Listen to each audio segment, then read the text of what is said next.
Olá, muito boa noite a todos. Esse é o nosso sexto encontro. Eu acho que é o meu primeiro encontro com vocês nessa turma, mas é o nosso sexto encontro no curso, né? Então, eu queria começar fazendo um combinado com vocês. Primeiro, queria lembrar que as nossas aulas são gravadas e, portanto, vocês, no momento de perguntarem, por favor, levanta o braço, aguarda até que um monitor possa chegar até vocês com o microfone e aí façam a pergunta. Agora, eu gostaria que isso não inibisse vocês de perguntarem, porque é desejado que vocês perguntem em todos os momentos que houverem as dúvidas.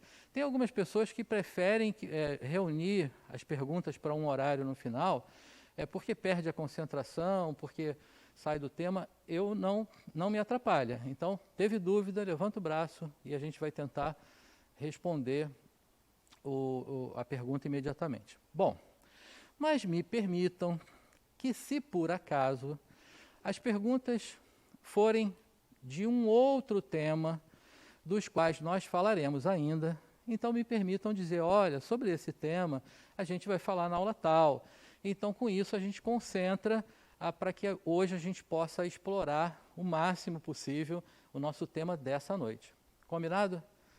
Que bom. Bom, e até porque esse tema, né, eu vou fazer essa conexão com vocês agora, é um tema tão amplo que a gente não consegue dar ele em uma aula só. Vocês terão 3 aulas sobre reencarnação. Mas hoje o nosso foco... me permitam retirar aqui a máscara, né? Dá para... Eu vou ficar afastado aqui. Hoje o nosso foco é reencarnação e ciência. Nós falaremos ainda sobre reencarnação nas próximas 2 aulas. Ok? Bom, então começando, como eu falei, é o nosso 6º encontro. No primeiro encontro, nós falamos sobre o que mesmo? Me relembrem aí. Sobre o quê? Ninguém lembra mais. O que é o Espiritismo, não foi isso? O que é o Espiritismo? No segundo encontro, na aula 2, nós falamos sobre o quê? Deus, muito bem. Na terceira,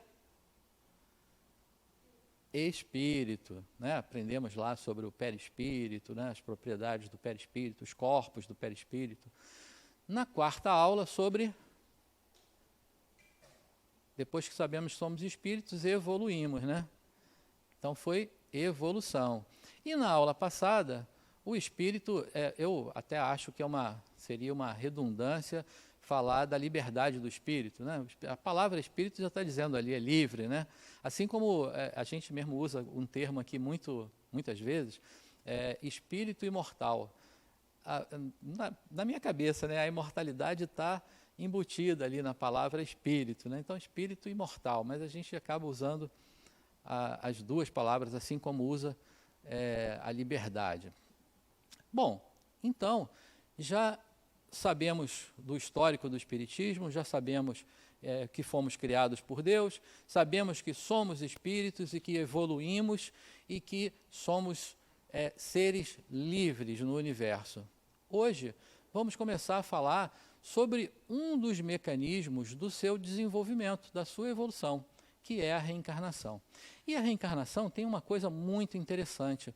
Por exemplo, eu falo sempre nas aulas aqui, que na minha casa, né, na minha família originada, é um verdadeiro encontro ecumênico. Porque a minha mãe é evangélica há muitos anos, a minha avó, que está encarnada ainda, está lá, firme e forte. Eu espero ter herdado o DNA dela, né, porque ela está com 94 e está lá inteirona. É evangélica também, mas ela é evangélica de uma outra igreja, outra filosofia. Eu já contei isso, né? O meu pai já desencarnou, mas era católico. E católico daquele que ia à igreja todo domingo, direitinho, não é aquele católico não praticante, né? Ele ia à igreja bonitinho. O meu irmão, o único irmão, budista. E eu espírita. Então, já viu que almoço de domingo é um negócio, né? Como eu falo, é um encontro ecumênico. Então, e dessas filosofias, o budismo, claro, fala sobre reencarnação. Ainda que eles tenham, a gente vai ver isso hoje aqui, eles têm uma outra forma de ver a reencarnação, né? Que não é como o Espiritismo vê. Mas o Espiritismo, então, trata de uma forma muito real, muito vivida, né? A gente não acredita que seja, a gente sabe que é. Então, e aí, num almoço de domingo, eu ouço a minha avó, que é evangélica há mais de 50 anos, falar assim: na outra encarnação eu vou fazer alguma coisa, sei lá, algo assim, né? Então, reencarnação é um tema, é uma ideia que permeia as mentes de um modo geral, independente da crença, do credo, da filosofia religiosa que pregue, a reencarnação está de tal forma nas mentes que cada um de nós tem uma ideia. Bom, hoje a gente vai tentar direcionar para a ideia do Espiritismo, como é que o Espiritismo vê isso. E para que a gente chegue nessa ideia, nós teremos alguns objetivos. Por exemplo, o nosso objetivo geral é demonstrar que através das provas científicas, demonstrar através de provas científicas que a reencarnação é um fato inquestionável e que a evolução se processa através dela, como falamos, né? E para chegar lá, nós passaremos por esses outros objetivos específicos. Mostrar as evidências da reencarnação nas diversas culturas. O Espiritismo não é o dono da ideia, né? Essa ideia existe desde muito tempo atrás, em várias civilizações e culturas que passaram na história. Explicar a necessidade da reencarnação para a compreensão da evolução, estabelecendo o conceito de palingênese. Demonstrar que sem o esquecimento do passado não é possível o crescimento junto com outras criaturas. A gente vai falar sobre isso, né? Porque mesmo que a gente entenda agora, puxa, eu estou numa nova reencarnação, mas e na reencarnação passada, o que eu fui, o que eu fiz? Eu não me lembro, né? Tem um porquê de não se lembrar, e a gente vai falar sobre isso hoje. Explicar que os encontros e desencontros da vida, na maioria das vezes, se devem às reencarnações. E explicar que as doenças, antes de serem punições, que é uma ideia que a gente deve começar a desconstruir, são lições educativas ao espírito em aprendizado. E não só para aquele espírito, mas para todos que estão envolvidos naquele contexto. Algumas vezes, uma pessoa que tem uma comorbidade qualquer dentro de casa, todos aqueles que estão da família, que estão envolvidos ali, vão estar aprendendo e vão estar criando novas habilidades junto com aquele. Mas, como eu falei, esse tema ele tem uma complexidade tal que a gente não conseguiria falar sobre tudo numa aula só. Então, ele está dividido em 3 aulas, em que nós veremos hoje o foco, né, na reencarnação e ciência, os aspectos científicos, os pesquisadores, as comprovações, de um modo geral, a respeito dela. Na próxima aula, reencarnação como processo educativo, e aí a desconstrução total da ideia da punição, da ideia do pagar, né? Isso está ocorrendo comigo porque na vida passada eu fiz alguma coisa de errado e agora eu estou pagando isso. A gente vai desconstruir essa ideia que tudo tem um propósito de reeducação. E as situações, mesmo as agruras que ocorrem, têm um propósito de nos ensinar aquilo que não aprendemos ainda. Então, vivenciamos novamente uma situação que ocorreu no passado para que a gente dessa vez possa aprender. E por fim, nesse tema, o processamento da reencarnação. Então, de que forma isso se processa, como ocorre, quando inicia, quando ela se formaliza, né, para o espírito, enfim. Então, esses serão os temas que abordaremos nessas 3 aulas. Mas para começar, eu não poderia iniciar sem fazer uma pergunta para vocês. Aliás, 3 perguntas, mas eu vou começar com essa aqui. E afinal, eu disse tudo isso, falei um monte de coisa, contei a história da minha avó, mas e vocês, acreditam em reencarnação? Quem é que pode me falar aí com veemência, eu acredito ou eu não acredito? Quem é que me fala aí? Pode levantar o braço. Todo mundo acredita? Acredita? Todo mundo acredita aqui? Não acredita? Uhum. Sim. Desde criança eu nunca tive dúvida sobre isso. Desculpa. Boa noite, com licença. Então, na realidade eu não posso dizer que acredito, porque amanhã eu posso dizer eu não acredito. Então, eu sei da reencarnação, né? Porque Desde criança eu nunca tive dúvida.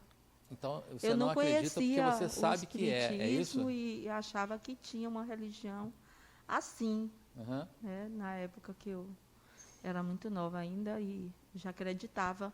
Inclusive tinha o evangelho em casa e eu lia só as parábolas, né? Não sou diferente de nada, mas eu sempre acreditei, sempre tive essa certeza. Ok, perfeito. É porque existe um ponto, né, a gente transcende a crença, né? Existe um ponto que não é uma questão de acreditar que existe. A gente sabe que tem uma certeza ali inata, né, de que você sabe que é assim. E muitas vezes, como você falou, a criança já traz essa ideia que é assim, né? Independente de ter aprendido o que é, como se processa e tal. Bom, depois disso, eu queria fazer outra pergunta. E afinal, o que é a reencarnação, né? Porque tantos falam tanto a respeito dela, e realmente, o que é a reencarnação? Vocês têm uma ideia? Alguém pode me falar, me ajudar aqui? Porque tem uma tal de ressurreição também, que às vezes se confunde com isso, né? Vocês sabem a diferença entre a ressurreição e a reencarnação? Quem é que me ajuda aí?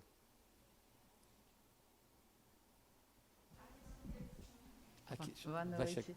Vai Pois ser não. no puro achismo, tá? Por favor. A ressurreição no mesmo corpo que se desencarnou se retorna e a reencarnação você reencarna em um outro corpo alguns anos depois. Dizem aí 27 anos depois, aí as contas são aleatórias. Tem estrelinha aí para a gente colar uma estrelinha? Pronto, ganhou uma estrelinha. Você ia falar algo diferente dessa ideia? Não, era algo diferente? É bem parecido. Ah, Na verdade, eu já li romances, até psicografado pelo Chico Xavier, que eles reencarnam rapidinho também. aham. Pode acontecer. Não É estamos isso? falando ainda Mas do é a tempo, mesma né? coisa que ela falou. Não Perfeito. Tem muita Bom, diferença. então a ressurreição, né, o nome sugere o ressurgimento, né, do espírito num mesmo corpo. Ou seja, o meu tataravô, olha quanto tatá, né? Tataravô, que já desencarnou há muito tempo, que foi sepultado e que o seu corpo físico foi totalmente desintegrado, né? Porque as moléculas se desagruparam e formaram outras estruturas materiais, né? Porque no universo nada se perde, tudo se transforma. Então, aquele corpo que estava sepultado ali, que se desfez, né? Ele virou adubo daquela mangueira que tem no cemitério. Aliás, diga-se de passagem, as mangas de cemitério são deliciosas. Não sei se vocês já provaram. Olha, eu era criança, eu morava... Verdade, mas é mesmo. Eu era jovem há pouco tempo, eu morava perto do cemitério São João Batista, no Rio, né? Eu sou do Rio, aí, em Botafogo. E eu e a minha turma, né? A gente pulava o muro do cemitério para arrumar manga lá, porque a manga é adubadíssima, né? Uma manga bem adubada. Então, é deliciosa a manga de cemitério. Mas, enfim, então, alguns corpos que se desagregaram ali viram adubo de mangueira, né? Mas outros viram o barro que vai construir o bloco que vai virar uma outra estrutura, uma outra edificação. Então, enfim, aquele corpo se foi, né? Como é possível, uma vez que a gente está falando sobre ciência hoje, como é possível o espírito que pré-existe àquele corpo possa novamente voltar a ocupá-lo? Quer dizer, as moléculas vão voltar ali, se juntar e reagrupar de novo e formar? A gente sabe que isso não é possível, né? E hoje a gente vai ficar com o que a ciência afirma, então isso não é possível. Agora, se nós falarmos em reencarnação, então seria o retorno do espírito, desculpa, como é o seu nome? Luana, como a Luana falou, a volta do espírito ao novo corpo e que foi formado para ele, né? Que ele teve a possibilidade até de interagir na construção dele. Então, isso a gente sabe como é que é, porque aí papai e mamãe se conhecem, namoram, e aí pronto, começa lá a formar um corpinho, né, na barriga da mãe, e o espírito se aproxima e se une, né? Ele se agrupa energeticamente àquele corpo em formação e pronto, ele está conectado ali para uma nova jornada. Então, isso é possível e a ciência diz que pode acontecer, né? Como é que se forma um corpo novo, todos sabemos, né? Então, é totalmente possível. Então, essa é a diferença básica. Agora, existem uma infinidade de outros conceitos que outras filosofias reencarnacionistas trazem e nós vamos mencionar um pouquinho sobre cada uma delas, mas ficaremos com a ideia do espiritismo. E, por fim, a última pergunta é, será que, eu botei ali quais são as provas, mas será que existem realmente provas? Será que tem prova de que isso é verdadeiro? O que vocês acham? Vão arriscar? Existem provas, e é verdade.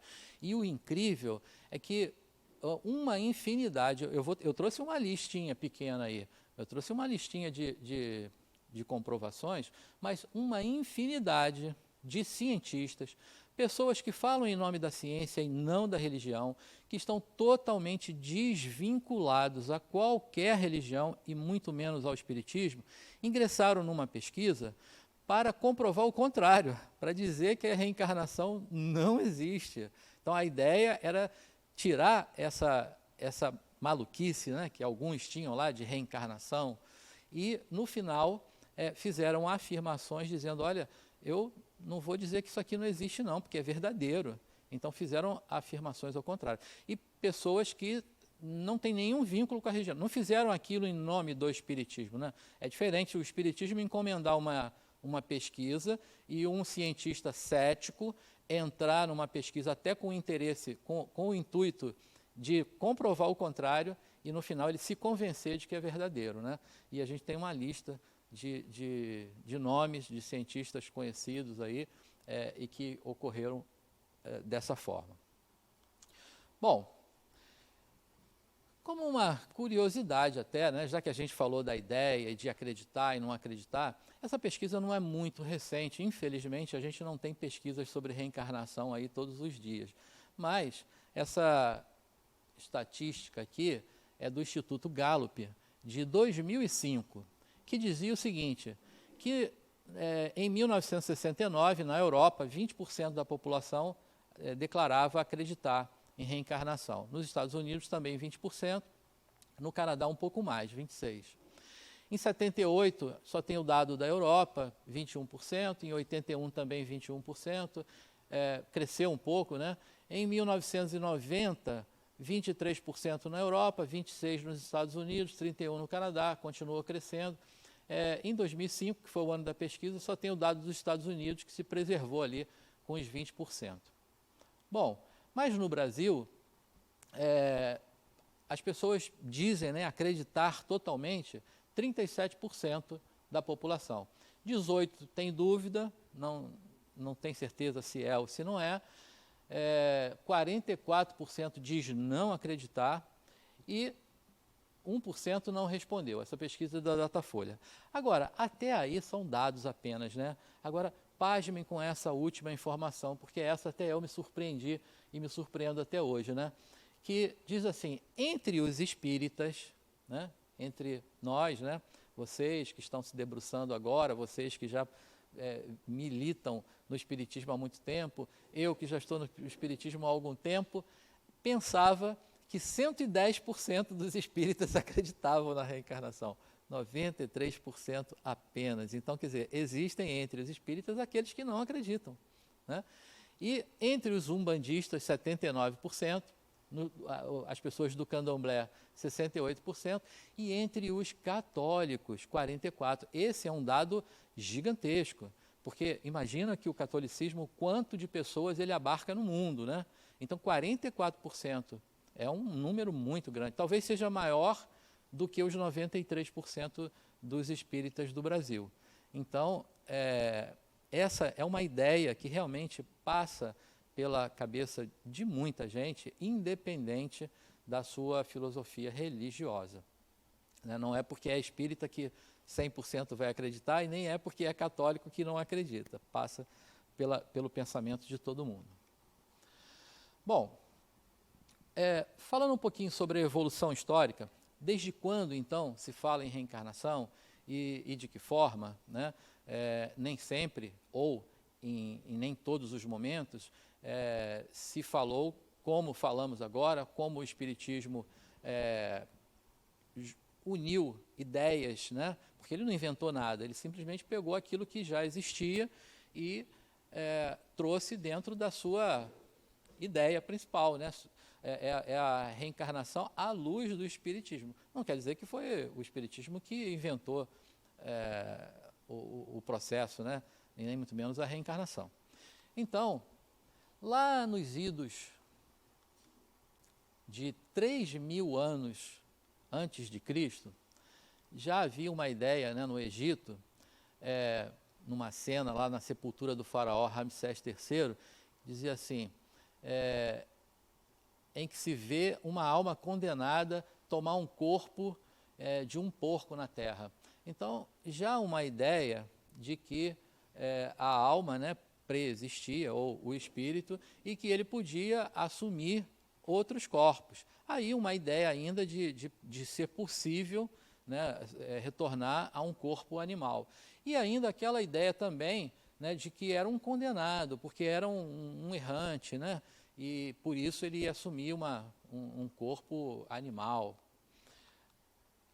2.000 antes de Cristo, na Índia, e a Índia talvez a gente possa dizer até que seja a mãe, né, da ideia, porque a base toda a gente vai encontrar lá no pensamento dos hindus. Então há uma parte imortal no homem, que é aquela, ó Águia, que cumpre aquecer os teus raios, inflamar os teus fogos, de onde nasceu a alma.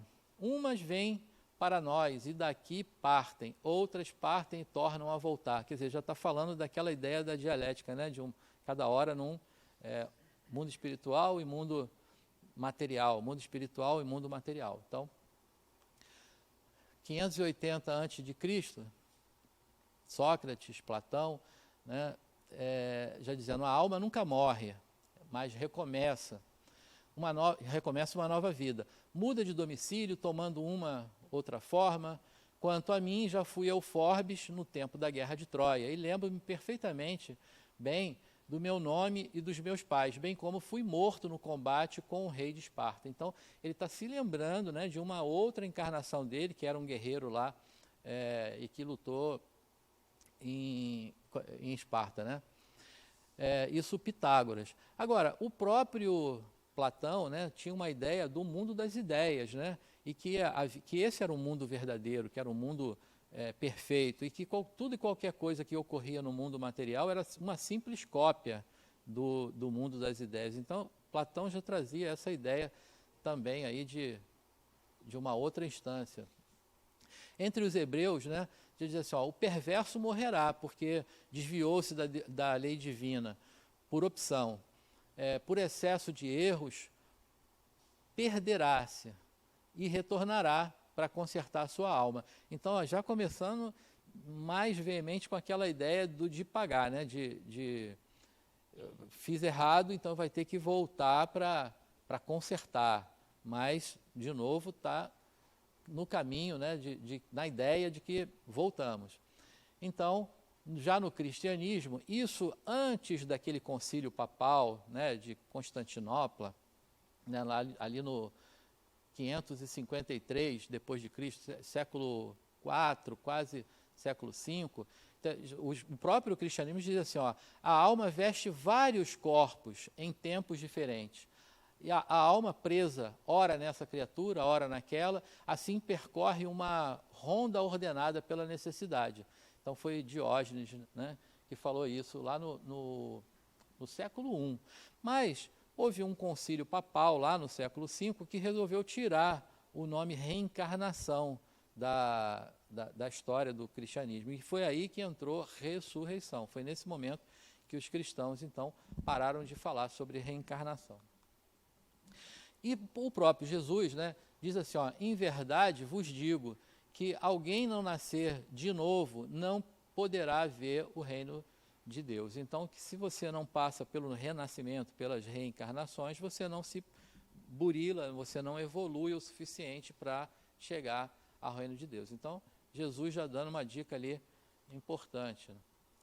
Bom, como eu falei, lá no hinduísmo, né, talvez a gente possa dizer que ele realmente é a mãe, é a ideia principal a respeito da reencarnação.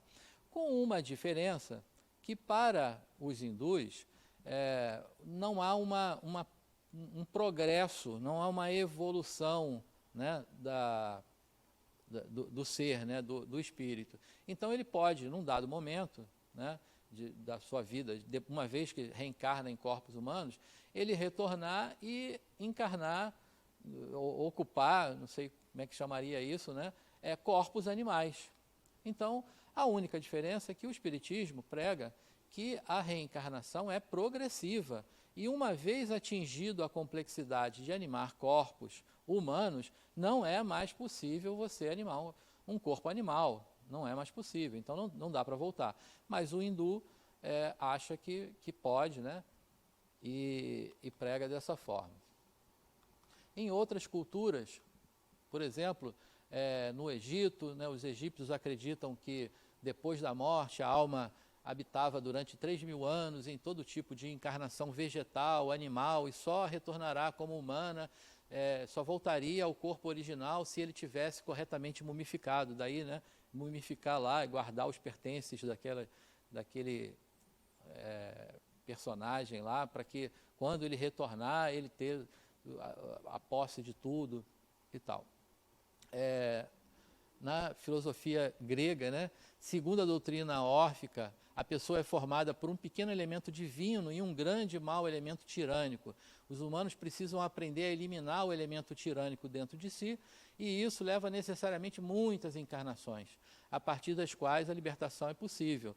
A recompensa e a punição virão nas próximas reencarnações humana ou animal. Então ainda tem a ideia, né, de que você pode encarnar como humano ou como animal, e que ainda também a ideia de punição, né, que a gente volta para pagar aquilo que fez de errado na vida anterior, né? Aí Platão, além de imortal, a alma existia na Terra em número imutável, e as reencarnações ocorriam de forma regular. Fala também da necessidade de purificação para liberar a parte divina da alma e permitir o seu retorno à companhia dos deuses. Então, que através da reencarnação Platão já está bem coerente ali, né? Então, através das reencarnações a gente vai se purificar de tal forma a poder conviver com os deuses. Ali ele se referia aos deuses, né, do Olimpo, né, os deuses gregos. Bom, da ideia grego e cristão, né, Sócrates e Platão, ambos acreditavam na palingênese, né, palim outra vez, gênese, nascer de novo. Então, a imortalidade da alma e as sucessivas reencarnações. Ao reencarnar num corpo, a alma recorda, tem remanescências, né, do mundo das ideias, que é aquele mundo ideal, né, que Platão fala. E o corpo e a alma, energia, eram distintas, a energia dos dois. Já entre os cristãos, eles acreditavam na reencarnação até o século...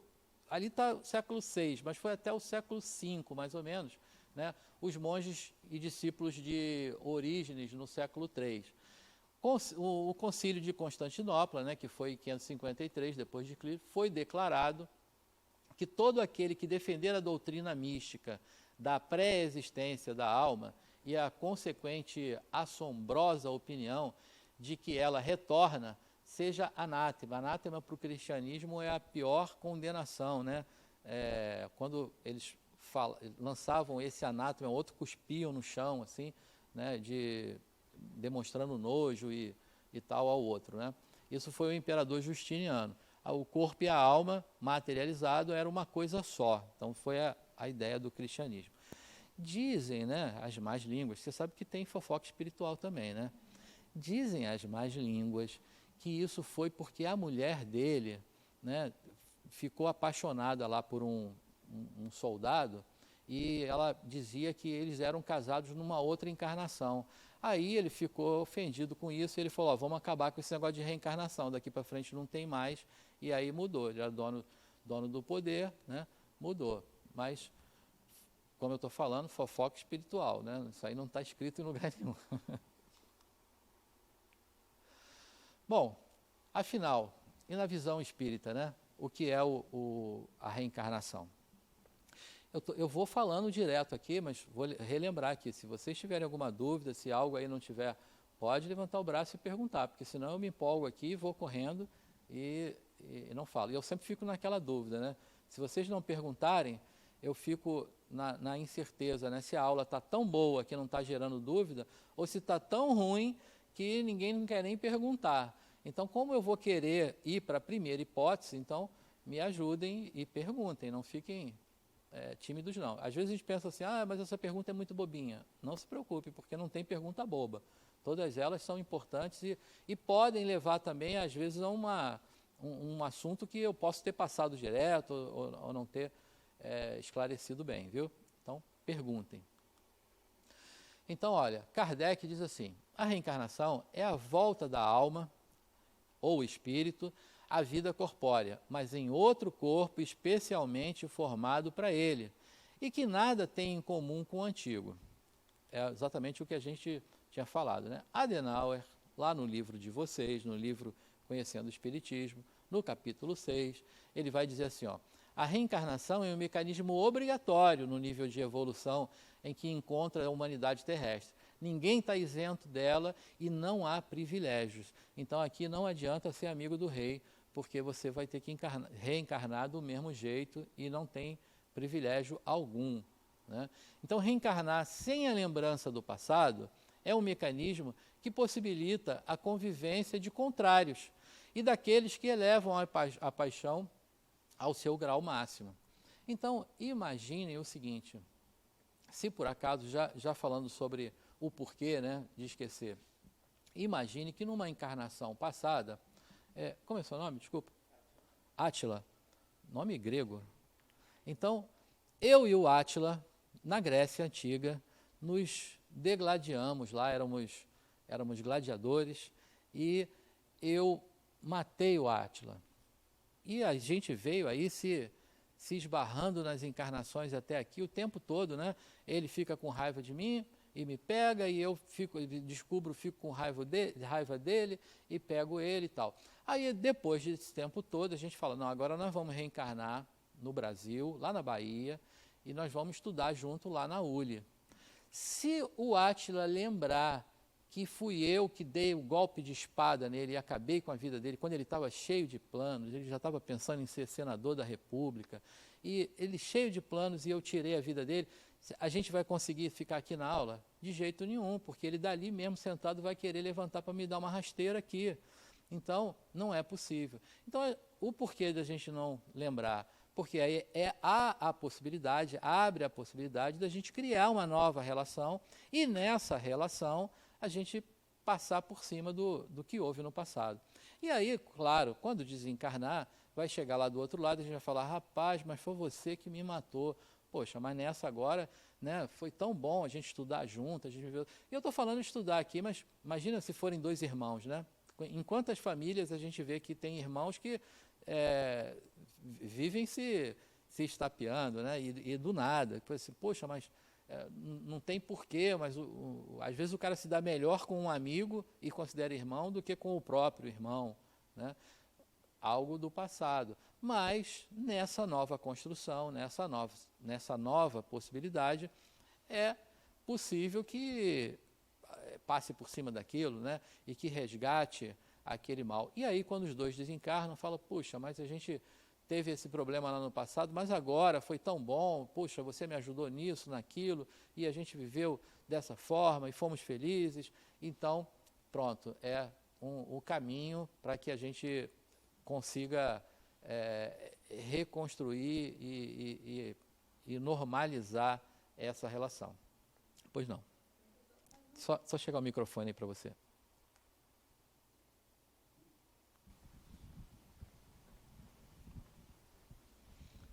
Não seria mais fácil saber o que aconteceu para racionalizar o motivo dessa rixa? Mas será que você perdoaria se você soubesse que na vida passada você estava cheio de planos, com tudo planejado, e eu, assim, sanguinário, acabei com a sua vida. Aí agora você sabendo disso e a gente aqui, você ia me perdoar fácil? É É porque eu racionalizo que um problema do passado é mais fácil do que o do presente. Mas não é assim para todo mundo, né? E aí, ali atrás, Amélia. Então, por isso, aí a gente não consegue reconstruir tão facilmente, né? E... talvez. Eu estou falando uma coisa bem banal, né? Eu vou trazer alguns exemplos ali. Tá vendo? Figura. Na verdade, é uma pergunta, né? Também. Aham. Tem algumas pessoas que têm memórias do passado. Sim. Eu tenho uma amiga minha, uma amiga de muitos anos, que um filho dela, ele fala dialetos de vidas passadas, ele vive, ele vê, inclusive ele tem a memória de que ele matou a mãe. Nossa. Então, assim, é algo bem complexo. No início, eu não acreditava muito, né? Mas, assim, eu não sei se é coisa muito rara, se é uma coisa muito específica, que não é normal. Não é muito raro, não. Mas esse é um fato que, na no verdade, início... é a exceção da regra. Porque o normal seria nós não lembrarmos, né? Mas também vamos por um exemplo bem simplesinho. Não tem aquelas crianças, 3, 4 anos de idade, que a gente vê aí nos zap aí, tocando piano como se fosse um exímio pianista de 20 anos de treino, né? Então, qual foi o tempo que essa criança teve para aprender violão? Onde foi que ela aprendeu, né? Então, é uma lembrança de vida passada, é uma habilidade que ela conquistou numa vida passada e que ela traz. É a exceção da regra, não é o normal. O normal seria não se lembrar disso. Mas ocorre, sim, de ter os escapes, né? E as lembranças. E algumas muito claras e evidentes, outras nem tanto. Eu tenho um pesquisador, nós vamos falar dele hoje ainda, que é o professor Ian Stevenson, que é um canadense. Ele começou a fazer pesquisa nesse sentido. Ele pegava crianças com memórias de vidas passadas e deu um rigor científico na pesquisa, né? Ou seja, a criança lembrava de que ela foi... Vou adiantar o slide, quando a gente chegar lá no slide, eu não preciso falar. Vou contar um caso até. Era um policial, né? Ele era um guarda lá, americano, e num dia, tinha uma filha pequenininha, e num dia de folga dele, ele foi num posto de gasolina, numa loja daquelas de conveniência, na hora que estava acontecendo um assalto. Ele, como policial, ele não conseguiu se conter, ele quis reagir para inibir ali o crime, né, que estava ocorrendo. E ele foi baleado, a bala, o projétil, né, atingiu o coração, fez uma lesão lá no septo interatrial tão grave que ele foi a óbito, morreu. Bom, a filha dele cresceu e conheceu uma pessoa e casou e teve um filho. E ela estava um dia lá com o filho e o filho fez uma arte lá, uma coisa de criança, uma peraltice lá qualquer de criança, e ela foi brigar com o filho. E quando ela foi brigar com o filho, ele olhou para ela sério e falou: olha só, quando eu era o seu pai e que você fez uma coisa parecida com essa, eu não tratei você dessa forma, eu fiz assim, assim, assim. E aí imagina, né? Ficou, né, pasma, né? E ela resolveu, mas como é que era isso e tal? Ela falou, você... Aí ele começou a falar um monte de coisas, de lembranças, né? De que quando ela era pequena, ela tinha um cachorrinho que ele deu para ela, o nome do cachorrinho, falou qual é a casa que eles moravam, aonde morava, na cidade, e etc, né? E aí ela falou, peraí, tem que olhar que tem alguma coisa aí. E aí eu pulei uma parte importante da história, é que quando esse menino nasceu, ele nasceu com um problema cardíaco congênito, né? E ele teve que ser operado para fazer uma reconstrução lá do septo interatrial. Quando, depois dessa declaração dele, ela resolveu levar ele para um pesquisador, foi parar lá no Dr. Ian Stevenson, e o Dr. Ian fez toda a pesquisa de pegar lá a vida do pai, o laudo do hospital, né, de como foi a lesão do projétil que ele levou, e comparar com a lesão congênita da criança, como ela nasceu. Era exatamente igual. A criança tinha uma marca, né, aqui de nascença, né, que era o ponto de entrada do projétil. Tinha uma outra marca nas costas, que era o ponto de saída. Ela nasceu com aquilo, né, e se lembrava de coisas assim precisas. E ele levava a pesquisa a esse rigor, né, de ir lá no cartório daquela cidade e ver se aquela pessoa realmente tinha aquele nome, se morava naquela casa, as doenças e enfim, a pesquisa foi nesse sentido. E o Dr. Ian Stevenson tem uma infinidade de relatos de casos nesse sentido, né? Então, dizer assim, isso é algo muito incomum, não é muito incomum. Agora, muitas vezes a gente nem dá a devida atenção. Quando uma criança fala alguma coisa assim, a gente, esse menino tá, né, coisa de criança, e a gente acaba olvidando ou ignorando aquilo e não dá a devida atenção. Aí, muito ocorre, um outro pesquisador na Índia, o professor Bernardier, ele segue a pesquisa na mesma linha, também de crianças com memórias, né, com lembranças espontâneas de vidas passadas. Mas o povo, vamos dizer assim, a cultura da Índia é de acreditar na reencarnação. Então, quando alguém fala alguma coisa, a atenção vai para aquela criança ali, a atenção plena, né? Vamos olhar o que ela está falando, né? E no Ocidente já não temos muito essa cultura. Quando alguém fala alguma coisa, a gente não dá tanta atenção. Por isso, talvez, muitos casos passem despercebidos, mas não é incomum. Inclusive, aquela questão do amigo imaginário, né? Já ouviram crianças falando sobre amigo imaginário? Lá em casa mesmo, eu tinha um exemplo lá que eu tenho um filho que o amigo imaginário dele tinha nome, sobrenome, tinha tipos de vestimenta, estilo, né?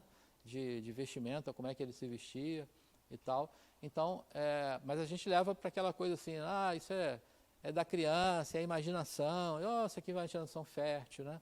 Então, tem tudo isso por trás. Até aí tudo bem, gente? Não? Pois não. Deixa só chegar o microfone aí para você.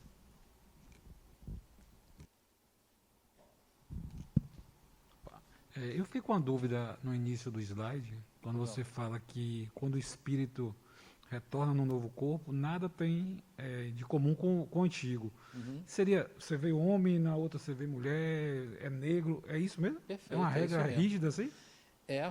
Aliás, eu não diria que isso é uma regra rígida, é uma regra livre, né? Porque o espírito não tem gênero, né?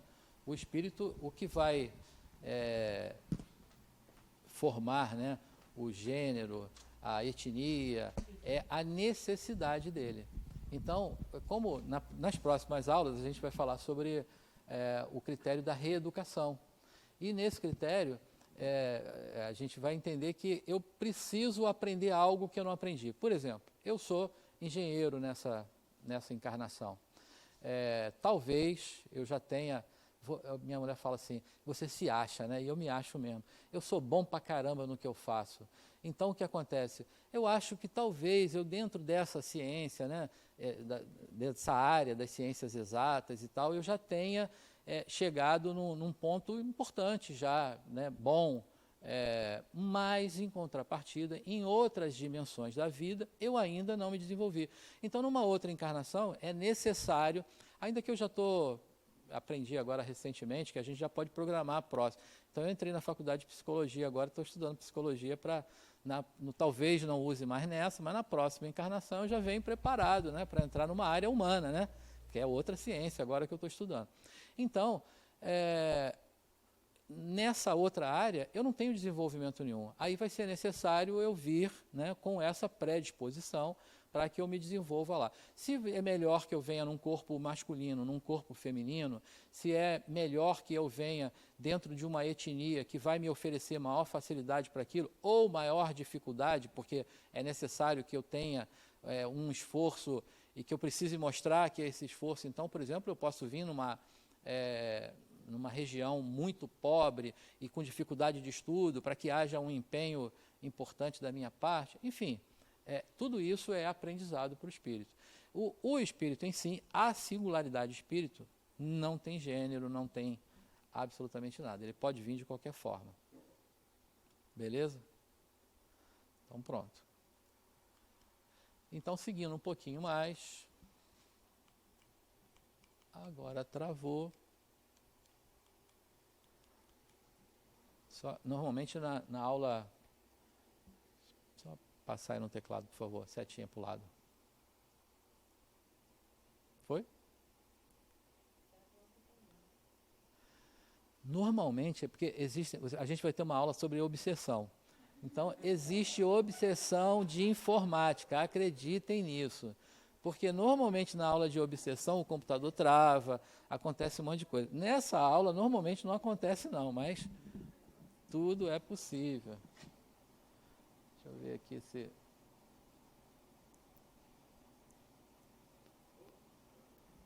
Foi, né? Deixa eu ver se vai destravar.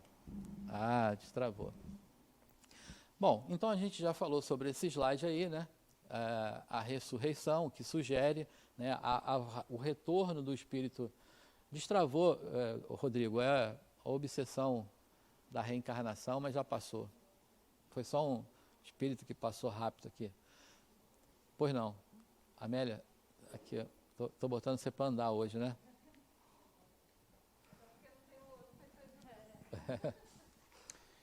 Você não acha também que o fato de você não lembrar é para você vir para uma nova experiência sem guardar os traumas das suas existências anteriores? Sim, perfeito, é isso mesmo.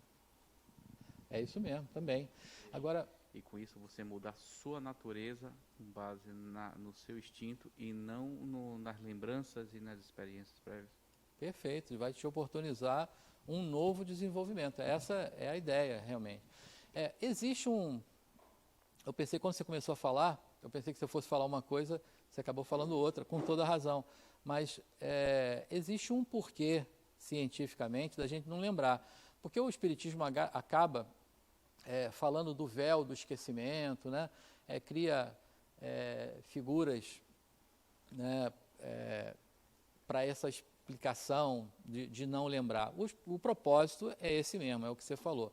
Mas existe um porquê. Aquela experiência vivida, ela não está mais nesse corpo físico, né? Então eu hoje estou Luiz Carlos, mas numa vida passada eu era Antonieta, e como Antonieta vivi as experiências todas que foram guardadas lá no perispírito, né? Tem um corpo do perispírito que é como se fosse o HD, né? A gente vai gerando os arquivos e vai guardando lá no HD espiritual. Então, hoje, as experiências todas de Antonieta estão guardadas no perispírito que eu utilizo, mas eu não tenho um acesso direto, o aprendizado é meu, ele está lá, né? Agora, por que ele não está na minha lembrança atual? Porque para que ele estivesse na lembrança atual, ele tinha que estar na minha memória física, na córtex cerebral, e ele não está, porque ele foi vivido em outro momento, né? Então, por isso a gente não lembra, cientificamente, é por isso que a gente não lembra. Agora, existe um monte de terapias aí, tem a TVP, tem técnicas de hipnose que te fazem voltar ao momento lá de vidas passadas e você ter as lembranças. Isso pode ser acessado, mas ela não está disponível para você o tempo todo. Fora quando há aquelas situações, né, das exceções das regras. Lu, uma perguntinha. Luiz Carlos, uma coisa que eu observo é que mesmo não lembrando, eu acho super interessante que a gente não lembre, mas a gente vê muitos conflitos em família. Uhum. Então, essa coisa do passado, ele é muito presente na vida da gente, né? Sim, sem dúvida. E assim, agora, deixa eu ver, tem mais meninas do que menino aqui, acho que eu vou ficar em desvantagem. Mas as meninas, normalmente, tem sempre aquela coisa assim, não, porque eu fui uma princesa na vida passada, né? Tem sempre aquela ideia, querem saber como é e tal. Os meninos não ficam muito pensando se foram príncipes ou não. Mas eu diria assim, por que melhor não se preocupar com isso? Não tenha essa curiosidade, não tem necessidade. Se houver, de fato, um trauma ou algo que precise ser trabalhado e que para isso vá buscar, então terá um profissional que vai orientar de forma adequada para que a gente vá buscar essa informação. Fora isso, não é necessário que a gente tenha a curiosidade, mas inato, intrínseco, a gente tem situações que mostram isso. Por exemplo, ontem eu estava conversando com um amigo e ele estava contando que ele e a esposa têm habilidades assim muito distintas. os dois gostam muito de música. Mas ele, o marido, ele pegou um dia, ele olhou para a cara do violão e falou assim, eu vou tocar violão. E ele pegou o violão e saiu arranhando ali, o negócio já foi, comprou aquelas revistinhas que mostram as notas lá, as cifras, e ele começou a tirar uma nota, outra, não sei o quê. Ele toca violão hoje que parece que é um profissional, né? E ela continua lá até hoje, Belém, não tem a menor habilidade para aquilo, apesar dela gostar muito, dela ter um interesse e querer e tal, e não vai. Então, qual é a diferença? Muito provavelmente, não dá para a gente dizer que é 100%, né, porque não tem regras para isso, mas muito provavelmente ele já teve contato com a música, com o instrumento em outras vidas. Então, aquela habilidade está ali, guardadinha. Na hora que ele pega, ele tem uma facilidade maior de relembrar ou de voltar a que aquilo fique mais evidente para ele. Ela talvez não tenha tido nenhum contato anterior e, por isso, não é tão fácil assim pegar. Então, isso está presente na vida de todo mundo. Tem gente que fala assim, olha, pô, eu peguei esse negócio aqui e já fiz, né? Além de desenvolver a habilidade do autodidata, mas você tem a experiência pregressa que você consegue acessar e te facilitar naquele determinado aprendizado.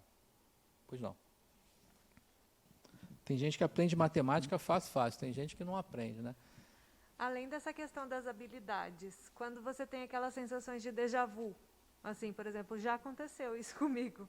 Isso também são lembranças? Não necessariamente de outras vidas, porque o que ocorre é assim, nesse envoltório material espetacular, né, que é esse aqui, Luiz Carlos, tal, como minha mulher falou, me acho, é isso mesmo. Então, mas nesse envoltório material, eu não consigo perceber o tempo, estou submetido a ele, né? Eu não consigo submeter ao tempo, ou melhor, não consigo perceber o tempo de outra forma. Eu consigo perceber esse segundo e esse segundo. Bom, mas eu fora desse envoltório, ou seja, eu estou desencarnado, ou eu estou desdobrado, fui dormir, estou desdobrado, né? A minha percepção do tempo, ela é muito maior. Então, ó, eu consigo perceber esse segundo.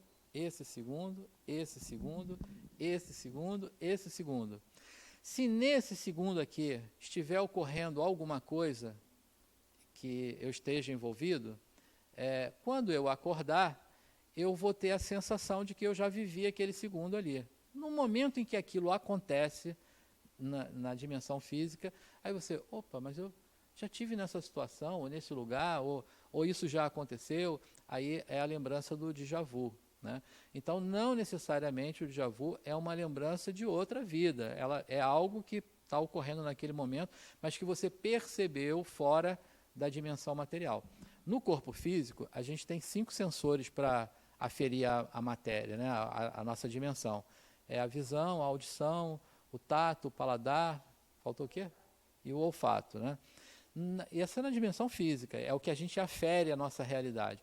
Na dimensão espiritual, o perispírito, ele é um complexo de sensores, tão mais complexo, que, por exemplo, os nossos olhos, o que a gente consegue ver? Eu tenho um espectro luminoso aqui, né, que eu consigo ver de tanto a tanto, né?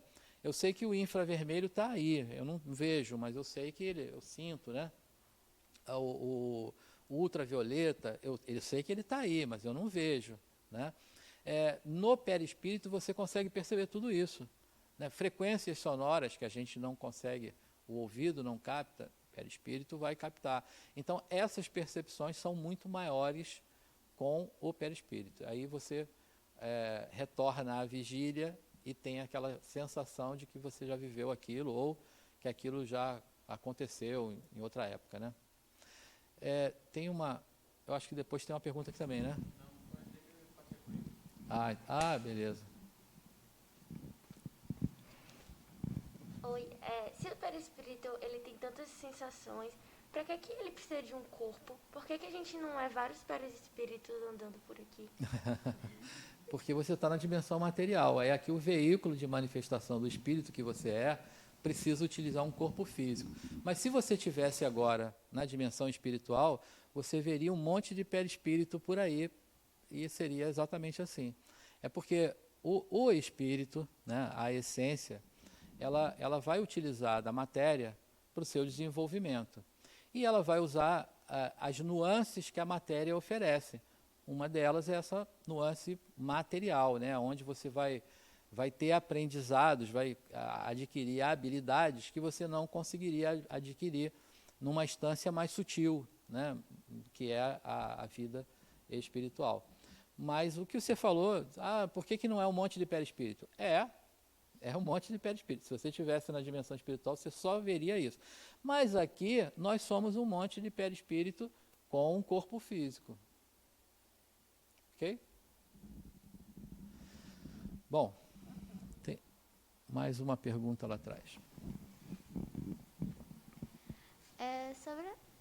Sobre a questão do perispírito, que eu já soube, sabe, tipo, lendo, que através da evolução do espírito vai ficando uma camada menos grosseira. Mas como que foi visto isso se a gente está numa camada mais grosseira? Não sei se eu consegui entender a pergunta. Eu vou falando, você me ajuda para dizer se eu entendi. O perispírito tem uma camada mais grosseira. Não, tipo, nós estamos numa camada mais grosseira do perispírito, né? Nosso O perispírito. corpo físico é a camada mais Isso. grosseira? E também eu ouvi falar sobre que o perispírito ele vai se tornando uma camada menos grosseira, vai sim. perdendo corpos e camadas até ele alcançar um patamar mais elevado de Perfeito, consciência. agora acho que eu entendi. Lá na aula 3, né, que passou, a gente falou sobre o espírito e sobre os corpos do perispírito. E a gente relembrou da aula 2 que Deus, como Criador, ele cria dois princípios fundamentais, o princípio espiritual e o princípio material. Mas o princípio espiritual precisa se apropriar do princípio material para se desenvolver. Então, o princípio espiritual se aglutina em torno de si a matéria e vai se desenvolvendo nela. Bom, ele forma o perispírito, que seria um dos corpos, né, da formação do ser, e o corpo físico. Para Kardec, o ser que nós somos, né, ele é uma tríplice formação. É o espírito, perispírito e corpo físico. Quando a gente se debruça isso a outros estudos, milenares até, que estudam os corpos do perispírito, a gente vai ver que são 7 corpos. É o que você está falando. A gente tem, no perispírito, tem nuances que são mais grosseiras, a parte mais externa, o corpo astral, por exemplo, é a camada mais externa do perispírito e a mais grosseira. Né? Depois dele tem o duplo etérico, que é quase material, e o corpo físico. E tem um corpo muito sutil, que é o corpo mental, que está mais próximo, está mais vinculado ao espírito propriamente dito. Agora, na jornada evolutiva desse ser complexo que nós somos, esse perispírito vai se sutilizando.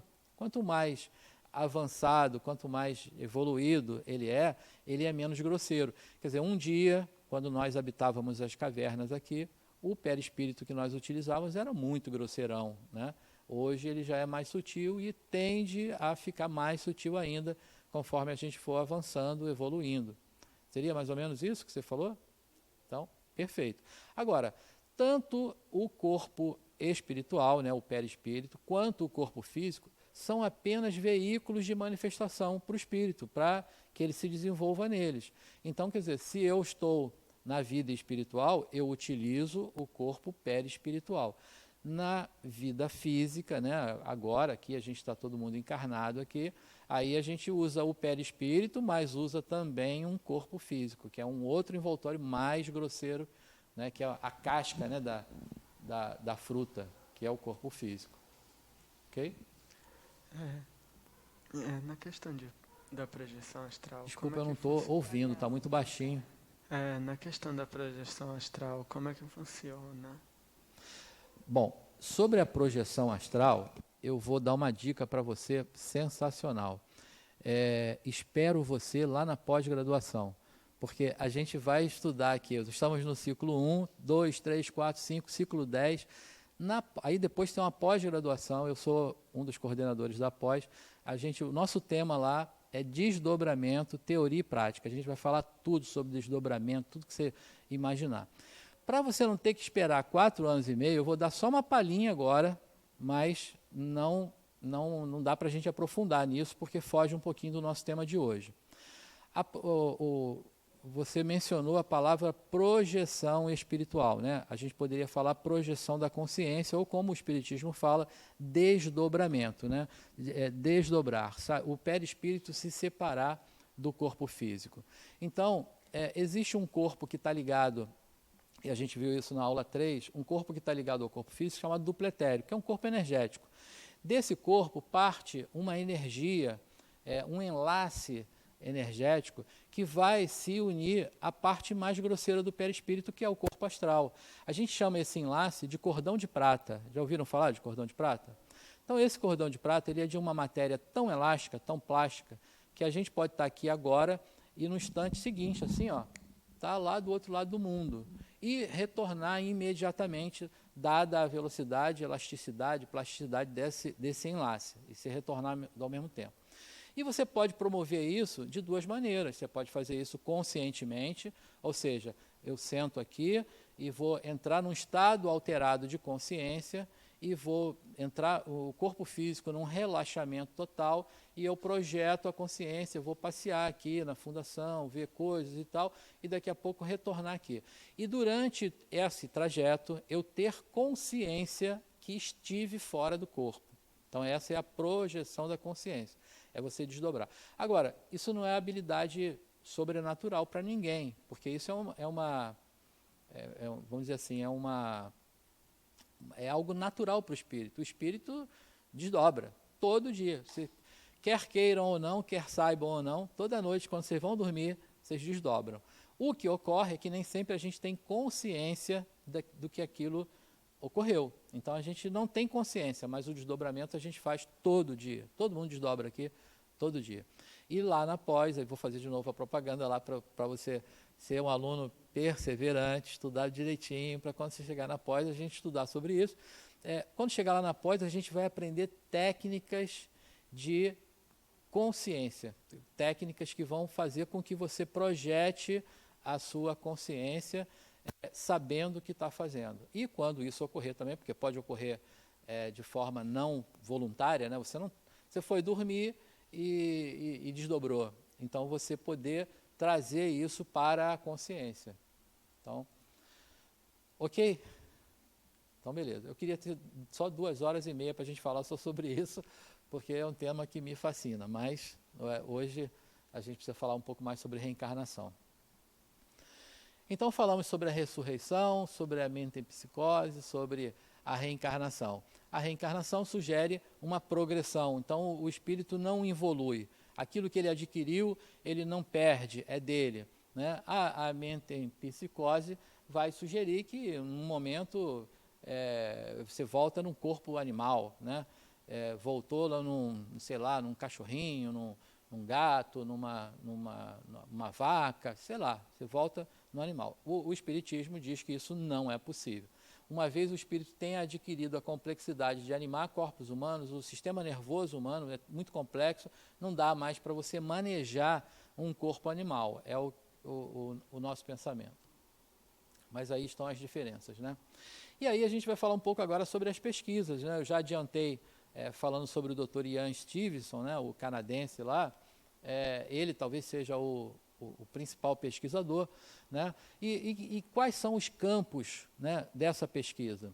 Então, a gente teria experiência de quase morte, né, o EQM, aquelas pessoas que relatam, né, alguns dizem assim, não, se eu vi uma luz e caminhei na direção da luz e tal, nem sempre isso não é uma verdade absoluta, né? Você talvez não veja luz nenhuma, mas a recorrência desses fenômenos, né, chamados EQM, acontecem e existem pesquisas nessa linha. Memórias espontâneas em crianças, que a gente já falou um pouco, os desdobramentos, então, é o que a gente acabou de falar, né? Olha que maneira fantástica de pesquisar sobre a vida espiritual, né? Você desdobra, vai lá, estuda, pesquisa e depois volta e tem a informação do que você vivenciou, do que você viu lá, né? algumas características inatas, né, são aquelas que a gente falou, que a gente tem e que às vezes até se desponta muito mais facilmente para uma habilidade, porque é inato, que você trouxe aqui, você já teve contato com aquilo em outras vidas. Terapias de vidas passadas, né, a chamada TVP. Bom, nas ideias inatas, né, todos nós reencarnamos e trazemos, né, vaga lembrança do nosso conhecimento do passado. Nenhuma parte do aprendizado é perdida. Tudo aquilo que você conquistou, que você vivenciou, é seu, não perde nada, ele vai estar lá. Mas nem sempre você consegue lembrar ou acessar, né? Então, o espírito, quando liberto da matéria, fora do corpo, né, ou pela morte, ou pelo sono, né, ele pode, sob certas condições, ter acesso a essa memória passada e revelar uma inteligência superior que se utilizava, né? Quase sempre, uma parte do aprendizado fica inibida para que o processo de aprendizado continue, né? Então, como eu falei, as inúmeras dimensões da vida são necessárias que o espírito se desenvolva. Então, se eu já me desenvolvi muito numa determinada área, é preciso que eu parta para o desenvolvimento em outra. Então, pesquisadores da reencarnação. O primeiro é o professor Ian Stevenson, como eu falei, né, um médico canadense, desencarnou, você vê, não tem nem tanto tempo, né, 2007. Ele tinha uma posição lá na universidade, ele resolveu abandonar tudo para se dedicar à pesquisa da reencarnação. E durante 40 anos, ele pesquisou mais de 3.000 casos, né? Ele descreve na linha de pesquisa dele marcas de nascenças e defeitos congênitos. Então, são aquelas crianças que, como eu falei, né, o menininho lá que tinha a marca da entrada do projétil no peito, tinha a lesão lá no septo interatrial, e a marca da saída do projétil nas costas. Mas ele tem, eu vou trazer a bibliografia dele, ele tem alguns livros que ele traz crianças que tiveram golpe de espadas e tiveram os dedos seccionados, né, arrancados, e outros membros, braço, orelha, e etc. E o reflexo disso na vida seguinte, né? De que forma aquilo maculou o perispírito de tal forma, de uma forma tão importante, que o perispírito, quando começa a interagir com o novo corpo, reproduz aquela mácula. Tem um outro, a gente vai falar dele aqui, mas as ideias vão surgindo, eu vou falando, vocês vão perguntando aí se causar dúvida. Mas tem um outro pesquisador que é um brasileiro, um engenheiro, o professor Hernani Guimarães. Ele também foi um grande estudioso da reencarnação. Inclusive, ele nomeou uma função do perispírito chamado MOB, que é Modelo Organizador Biológico.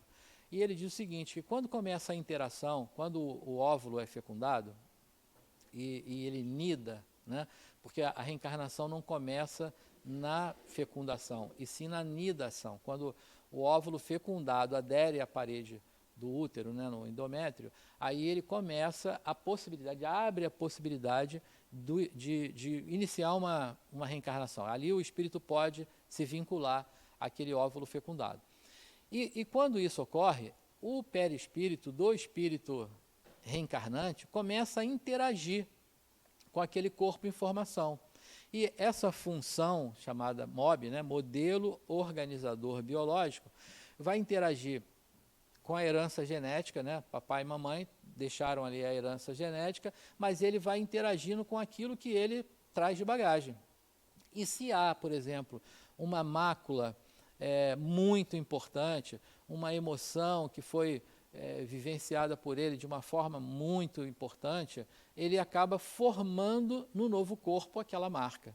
Então, por isso, as marcas, né, de nascença que o professor Ian Stevenson pesquisou, ocorrem, né, porque isso não acabou. Então, as marcas são consideradas grandes evidências de renascimento sucessivo. Stevenson estudou extensamente as marcas de nascença em crianças e chegou a resultados surpreendentes. O que não é aquela marca de família, né? É diferente. Por exemplo, eu tenho uma marquinha aqui que meu pai tinha igualzinho, né? O meu filho, eu tenho um filho de 14 anos, ele também tem uma marca igualzinha a minha avó tem. Não é isso, não. Isso é marca de família, né? Aqueles sinais que algumas pessoas é mais genético, né?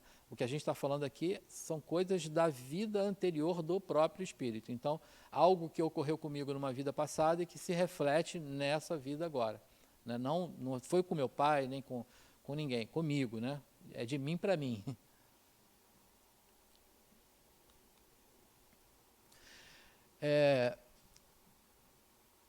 Casos, né, de Ian Stevenson, ele diz lá, casos sugestivos de reencarnação na Índia, onde ele pesquisou, no Ceilão, no Brasil, não sei nem falar o nome desse lugar aqui, ó, Tligit, nem sei falar, que é no sudeste do Alasca, no Líbano. Então, enfim, a gente pensar assim, mas a pesquisa dele e esses casos só ocorriam numa determinada região do mundo. Não, acontece em qualquer lugar, inclusive no Brasil.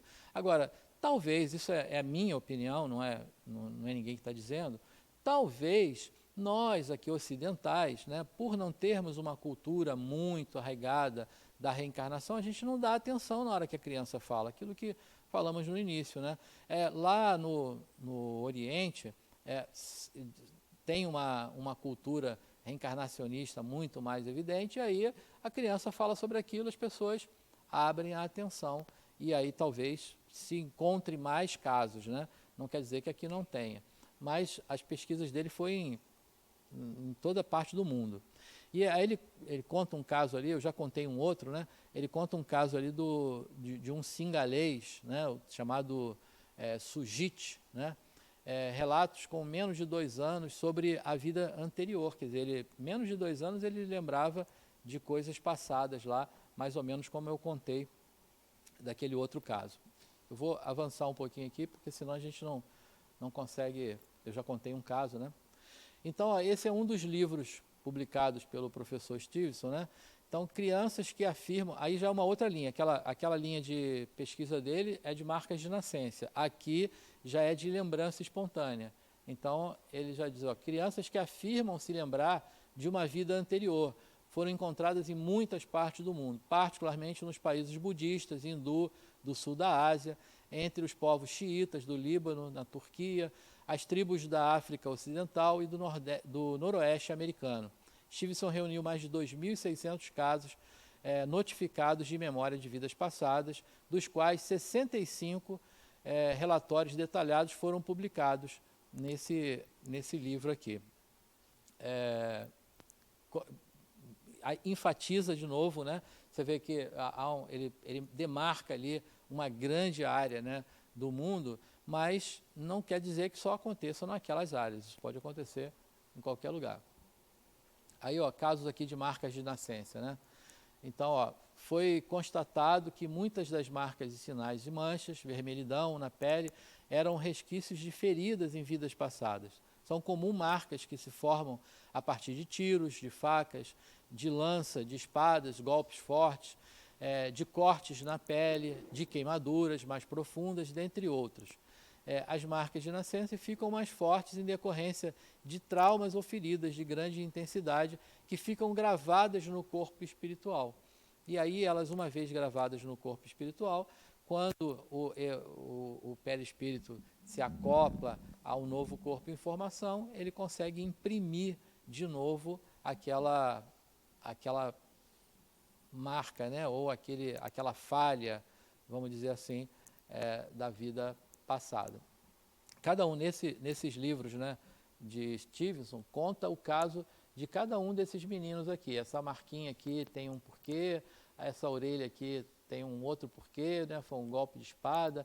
Aqui, o scalp, né, cortado aqui da cabecinha do outro menino, a outra marca, enfim, ele relata todos esses casos e a documentação, porque quando esse menino aqui começa a lembrar, né, que na vida passada cortaram a orelha dele, ele vai procurar lá nos registros daquela cidade, nos cartórios, nos hospitais, onde ele foi atendido, e se realmente viveu alguém lá naquele lugar com aquele nome, e essa documentação toda é posta na pesquisa, né? Uma outra linha de pesquisa muito interessante é dessa doutora Ellen Wambach. Eu não sei se a pronúncia correta é Wambach ou Wambach, mas a doutora Ellen, né, fez um relatório de aproximadamente 1.000 casos de pessoas que retornaram usualmente através da hipnose num grupo de regressão a uma experiência de nascimento e antes desse. Né? Um padrão desenvolveu-se nitidamente devido aos relatos desses indivíduos que mostram uma consistência considerável. Em muitos casos, o indivíduo lembra-se de uma vida prévia e do tempo entre as vidas.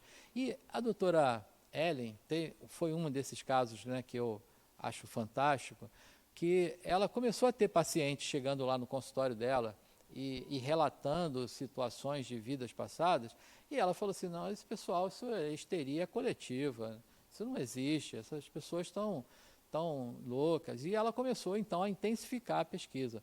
Pois não, Amélia tem o braço levantado ali.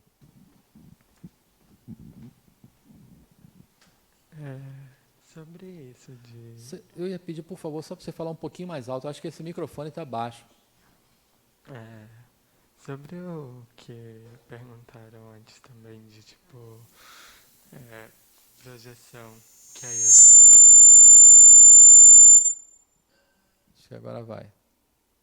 Sobre o que perguntaram antes. Eu não estou ouvindo. Deixa eu chegar um pouco mais perto. Sobre o que perguntaram antes sobre, por exemplo, a projeção que ele perguntou, o senhor disse que era possível você se projetar e desdobrar no espaço. É possível também no tempo, por exemplo, viajar para o passado ou para o futuro? Bom, eu queria ter só mais 4 horas para te responder isso. Acho que a gente não vai ter esse tempo, mas deixa eu te falar. Falar um pouquinho física básica. A gente tem dimensões, né? E na nossa dimensão aqui, a terceira dimensão, a gente está sujeito ao tempo, ao espaço, não é isso? A quarta dimensão, ela está livre dessa condição de tempo. O espírito não sofre a ação do tempo. Ele vivencia o tempo, mas não sofre a ação dele. Então, não existe essa constante chamada tempo na vida espiritual. Então, quer dizer, não seria viajar para o passado ou para o futuro, porque você vivencia esse vetor ao mesmo tempo. O que isso quer dizer? Quer dizer o seguinte, que na dimensão espiritual, o passado, o futuro e o presente é uma coisa só. Você não está sujeito a ele. Agora, na dimensão material, por que a gente está sujeito ao tempo? Como é que a gente conta o tempo aqui? Quantas vezes o nosso planeta dá a volta no Sol, não é isso? O orbe físico, né, o planeta, e nós que estamos encarnados nessa dimensão material, a gente está sujeito a isso, é perecível, o corpo se deteriora em função do caminhar do tempo. As dimensões espirituais, elas estão postas aonde? Né? Em que situação, vamos colocar assim, no espaço, porque ela tem uma localização, ela está sujeita ao espaço, ela só não está sujeita ao tempo. Mas a dimensão espiritual não está em torno da Terra? A Terra não está girando em torno do Sol? Então, a mesma contagem de tempo que é para a matéria é a contagem de tempo para o espírito em relação à matéria, mas ele não sofre a ação dela. Ficou claro isso ou piorou mais ainda? Embolou mais ainda? Desculpa, eu não consegui ouvir você, foi muito baixo. Mas, em outra oportunidade, a gente pode falar mais sobre isso, ok? E hoje a gente foca um pouquinho mais na reencarnação. Vai ter uma aula, só para você saber, vai ter uma aula lá no ciclo 4, deixa eu ver aqui, no ciclo 4, que fala da multidimensionalidade. É uma baratinha, mas é espiritualizada, pessoal, não fiquem com medo, não. Ela assiste o Evangelho todo sábado aqui, é tranquila, não se preocupem, não. É, baratinha espiritualizada, não se preocupe. Então, viu, tem uma aula lá no ciclo 4, quando a gente chegar lá, que vai falar sobre a multidimensionalidade do ser. Aí, nessa aula, a gente vai falar das dimensões e essa ideia da ação do tempo vai ser falada lá. Entra um pouquinho mais na física e até lá você vai saber disso. Bom, então, como eu falava, a doutora Ellen, ela começou a ter muita recorrência, né, de casos de pacientes que voltavam e falavam, né, sobre isso, sobre um momento ali na barriga da mãe, ou outros até em vidas passadas, né? E ela começou a intensificar a pesquisa, porque ela falou, peraí, tem que olhar esse negócio aqui, porque isso não é possível, né? Isso não existe. E a doutora Ellen foi uma dessas que muito me empolgam em dizer que ela entrou na pesquisa tentando derrubar, querendo dizer que isso não era possível, e se convenceu a ponto de fazer uma afirmação que ela disse assim, olha, eu não acredito em reencarnação, eu tenho a certeza que ela existe. Então, quer dizer, ela começa uma pesquisa querendo desmentir, né, querendo dizer que não é possível, e sai totalmente convencida daquilo e publica num livro que não tem o menor vínculo com nenhuma religião, muito menos com o espiritismo, um livro de relatos científicos, né? Então, eu falo que eu gosto muito disso porque é uma forma de realmente provar, né, que aquilo ocorre, que acontece de verdade. Bom, a própria doutora Ellen usa uma técnica de hipnose para regressão de vidas passadas, né? Aquilo que a gente falou, olha, eu particularmente acho que ninguém precisa querer saber nada sobre as suas vidas passadas. Eu também já ouvi pessoas que têm opinião diferente disso e tudo bem, nada demais.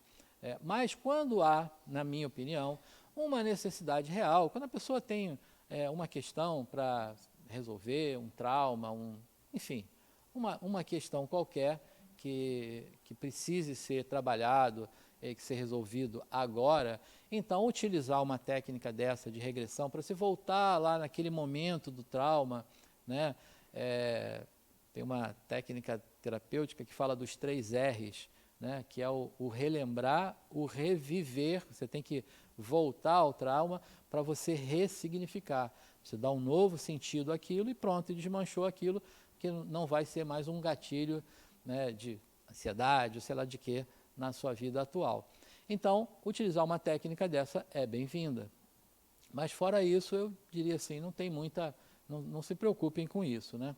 E a doutora Ellen foi uma campeã, né, nessa técnica aí. Então, é um processo provocado ou espontâneo, por meio do qual o espírito encarnado ou desencarnado fica em condições de relembrar o passado. Inúmeros casos têm surgido de pessoas que passam a relatar vivências anteriores durante a regressão de memória. Por que diz ali que é espontâneo ou não? Porque isso pode ocorrer naturalmente, você não provocou, mas a pessoa tem lá uma espécie de déjà vu, né, e consegue se ver ou lembrar de uma situação passada qualquer. Ainda sobre a TVP, né, ela se insere na abordagem da psicologia transpessoal, abrange as recordações extraídas sob hipnose ou terapia de vidas passadas, TVP. Esse processo foi desenvolvido com fins terapêuticos, onde os psiquiatras, os espiritualistas se utilizam de técnicas apropriadas para dissolverem as condições neuróticas de pacientes psiquiátricos, chamado TVP. Então, como eu falei, deve ser utilizado por um profissional que tenha pleno domínio da técnica, que vai fazer de forma adequada, né, para não complicar mais, né? Não que tenha assim, nenhum risco muito grave, mas daqui a pouco a pessoa está tentando resolver um problema e vai trazer outro, né? Porque a gente achando, né, que eu era uma princesa na outra encarnação, chego lá e vejo que eu não era uma princesa, uma plebeia, eu vou voltar pior do que fui. Então, é melhor que não tente. Um fato importante que vale mencionarmos aqui agora é que essa configuração né, que nós estamos agora, essa apresentação desse personagem, é a melhor, vou repetir, é a melhor expressão do espírito que somos. O que significa que o que somos agora é o ápice da nossa evolução. No passado, nós não fomos melhor do que isso, né? Então, se hoje o cidadão não é boa bisca, imagina no passado, né? Então, esse é o pensamento que a gente tem que ter. Então, achar que eu era uma princesa, ou era um príncipe, ou um rei no passado, lê do engano, né?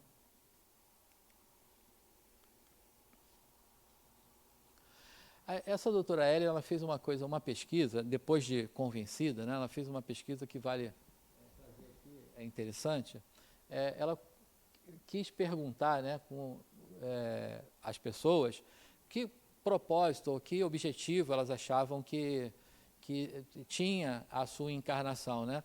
É uma curiosidade, mas uma curiosidade interessante, porque pode nos colocar reflexivos a isso, a pensar, e afinal, será que eu já pensei qual é o propósito da minha encarnação atual, né? Qual é o meu papel, né? O que de fato eu preciso fazer e o que eu não estou fazendo?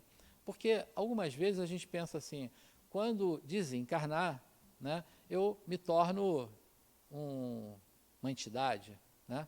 Lê do engano. A morte não tem o condão, né, aquela varinha mágica de transformação. Seremos, depois da morte, exatamente o que somos agora. Então, o que é possível fazer para o nosso desenvolvimento é preciso que seja feito agora e não depois. Então, você tem medo de barata ou não? Não, Amélia? Tem? Ah, então não corra não, mas ela passou. Como eu falei, é evangelizada, não se preocupem, porque ela assiste o evangelho todo sábado, ela sabe fazer as orações e tudo, então pode ficar na boa aí. Bom, então como eu falava, é uma pesquisa... Coitadinho. É um princípio espiritual que não tem problema nenhum, vai retornar ao meio, então se matar aí não tem... Foi pro seu lado aí, Rodrigo. Bom, barata tirou, você vê a barata tirar a atenção da nossa aula, a gente falando de reencarnação e uma barata tomar a aula aqui, como é que pode um negócio desse? Então, essa pesquisa dela, não só por uma curiosidade, mas ela nos coloca nessa condição de refletirmos a respeito do nosso papel. Então, vamos pensar, quer dizer, dentro de uma célula importante, né, uma célula pequena, mas uma célula importante, a nossa família. Qual é o meu papel na família, né? Será que eu sou aquela pessoa que desagrego, né? Ou será que eu sou aquela pessoa que agrego, aquela pessoa que está ali o tempo todo tentando costurar aqui o desentendimento de um e de outro, né? Tentando arredondar as ações, né, dos outros, né? Quem sou eu nessa situação? E quem eu realmente gostaria de ser? Então, isso pelo menos nos bota numa condição interessante de reflexão a respeito do nosso papel nessa encarnação. E olha as respostas que ela teve, né? Ela chegou à conclusão de que o propósito principal da reencarnação era aprender a se relacionar com outros e a amar sem exigências e possessividade. Então, porque é difícil, né? Às vezes a gente quer falar que sabe amar, mas a gente quer aprisionar, né? Somos possessivos no amor. Então, não é esse o propósito. Então, 27% respondeu para ela que eu achava que o propósito era crescer espiritualmente, vinculando-se a orientações de pessoas. Tem uma ideia popular que diz que as pessoas que são espiritualizadas são mais evoluídas. Pensam assim, vocês? Será que porque eu sou um troglodita, mas porque eu entro por uma religião e começo a aprender sobre aquilo, entendi tudo já sobre o espírito, quer dizer que eu sou uma pessoa muito avançada, muito evoluída? Lê do engano, né? Então, Adenauer, ele tem uma fala que eu acho precisa, né? Que ele diz que evolução ela é mensurada em quantidade de habilidades que o espírito adquire. Então, quanto mais habilidades nas suas diversas dimensões, mais evoluído ele é. Não adianta ser apenas na espiritualidade, não adianta ser só espiritualizado. Ele tem que ser evoluído na fila do pão, né? na fila do correio, no trabalho. Né? Eu brinco, às vezes, e vocês podem talvez concordar com isso, que na casa, agora a gente não pode, eu hoje mesmo cheguei aqui e cumprimentar uma dama dando soquinho assim, isso me arrasa, né? Não consigo, né? A gente aqui é do abraço, a gente gosta de abraçar, a gente gosta de estar perto, né? de acolher e tal. E mais algumas pessoas, quando passam daquele portão amarelo ali, quando dão aquele passo para dentro, parece que cria aqui uma auréola, né? Plim, aí cria um negocinho. Aí ô meu irmão, e abraço, e beijo, e aquela coisa toda caridosa, maravilhosa e tal. Mas quando ela passa para o lado de lá, que pisa do lado de fora, a auréola apaga. Plum! E aí pronto, já sai ali xingando o cara que estacionou o carro muito apertado e pronto, já perdeu toda a espiritualidade. Então, isso não é evolução. Evolução é você ser desse jeito em casa, é ser assim no trabalho, é ser assim em qualquer lugar. Né? No trânsito, o trânsito, então, é um negócio que tira qualquer um do sério. Né? Eu mesmo tenho uma infinidade de histórias aqui a respeito de trânsito. E isso é o que denota evolução. Mas 27% disse que viria aqui apenas para crescer espiritualmente. Aí 25% desenvolver experiências de aprendizado sobre si mesmo e sobre a vida. 18% se harmonizar com os seus familiares, né? Que aliás é aquele lugar onde a gente relaxa. Lá você acaba, eu brinco, né? E as pessoas, a equipe aqui, aliás, hoje eu estou aqui como facilitador, gente, mas eu também faço parte da equipe do curso básico, eu trabalho no sábado. Então, eu digo assim que a equipe que já me conhece há muito tempo, às vezes fala assim, nossa, mas que cara espiritualizado, que legal. Eu falo, querem saber a realidade? Perguntem para minha esposa. Ela é a pessoa que vai dizer quem eu sou, porque quando pisa no meu calo, eu sei resmungar também. Então, não é assim, né? A gente cria máscaras, né, para se apresentar, mas em casa a gente relaxa, em casa a gente acaba sendo o que é. E aí todo esse discurso de espiritualização, de meu irmão para aqui, meu irmão para lá, chega em casa, grita, briga desnecessariamente, excessivamente com as pessoas, não tem a menor compreensão e tal. Então isso não é evolução. E você vê, 18% têm essa noção e querem se harmonizar, querem se entender em casa, que é um núcleo talvez o mais relaxado, né, de todos esses. Outros 18% cultivar os valores do amor, aprendendo a se doar em favor dos semelhantes. Né? Fantástico isso. 12% outros, quer dizer, foram vários outros motivos ali. Mas, no modo geral, a doutora Ellen chegou à conclusão que seria aprender a se relacionar com as outras pessoas e amar sem exigências ou possessividade. Isso, por exemplo, é algo que tem que ser vivido aqui na matéria, porque onde a gente vive as emoções, onde a gente tem uma capacidade de aprendizado, de desenvolvimento de habilidade, tem que ser aqui no mundo físico. Lá não quer dizer que no mundo espiritual a gente não vai aprender ou que a gente não vai se desenvolver, mas a intensidade que a matéria oferece para esse aprendizado é muito maior aqui. Então, por isso, a reencarnação é uma ferramenta importante do desenvolvimento do espírito. Gente, tem hora que eu acho que eu estou falando sozinho, falando. E aí? Até aí, tudo bem? Dúvidas? Nada mais? Pode já puxar a prova ali, trazer para vocês. Está tranquilo? Ninguém pode pegar a prova, Amélia?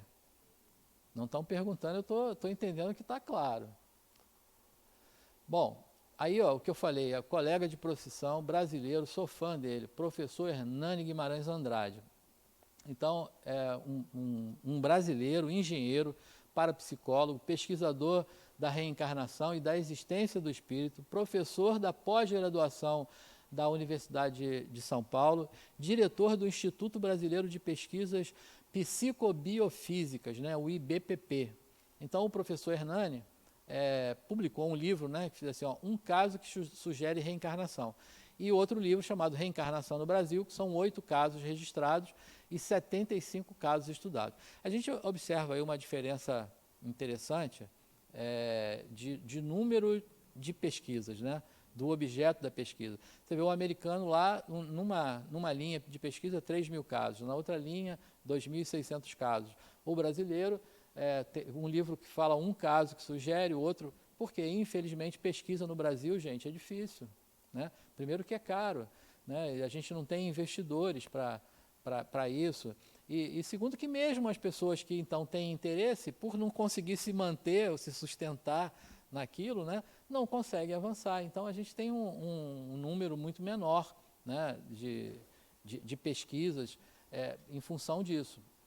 Mas o professor Hernani, né, conseguiu chegar a estudos com crianças entre 2 e 4 anos, com recordações reencarnatórias registradas com a devida precisão, nome, localidade e etc. Então, aquilo que a gente falou, né, do rigor da pesquisa, de visitar as cidades, de encontrar...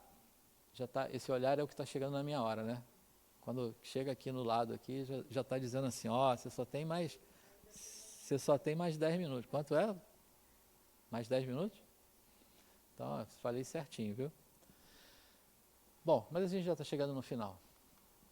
Então, esse professor, Ian Esteves, não, tem que voltar aqui, fui falar do tempo, me perdi. Hernani Guimarães, como eu falei, foi aquele que deu o nome dessa função perispiritual, né, MOB, que é o modelo organizador biológico. Então, nas pesquisas, ele faz um modelo lá de como o espírito reencarnante interage com o corpo físico para a formação do novo corpo. Também trabalho dele aqui. Bom, e a gente já até falou isso, né? E por que esquecemos o passado? Porque se a gente lembrasse, né, como, me perdoe, eu me esqueci seu nome, o nome dela é Luana. Então, a Luana falou que talvez, se ela soubesse, ela racionalizaria a informação e etc. Mas é muito difícil, porque não ia ser algo assim, né? Ia ter sempre aquela casquinha da vingança e do desejo de fazer o mesmo, né? E aí, como os orientais chamam, né, entrar na roda do samsara, que é eu te faço um mal, você me faz um mal, eu faço a você de novo, você faz a mim novamente, e a gente entra nessa roda e não consegue se libertar. Mas se eu não sei que você me fez o mal, talvez fique mais fácil. Mas olha quantos outros propósitos a gente pode encontrar dentro disso. Primeiro, o esquecimento do passado é um mecanismo que permite o recomeço, atenuando os sentimentos de culpa, de remorso, de vingança. O esquecimento é parcial e fica no estado latente todo o conhecimento aprendido nas outras existências, né, nas outras vidas, conforme a gente falou. O espírito não perde nada. Bom, e por que esquecemos o passado? Primeiro, os inconvenientes da lembrança, né? Poderia humilhar-nos intensamente pela lembrança desagradável de muitos deslizes morais. Então, eu fui extremamente, vou usar um termo católico, né? Pecador, aquele cara que fiz tudo de errado. E agora estou aqui, professor da ULI, né? Aí, quando eu vou, nossa, mas que vergonha que eu estou agora do que eu fiz, etc., né? Então, é melhor que eu não lembre. O que eu fiz, hoje eu não faço mais, então não preciso me preocupar com isso. A exaltação do orgulho e da prepotência em virtude de posição de destaque no passado.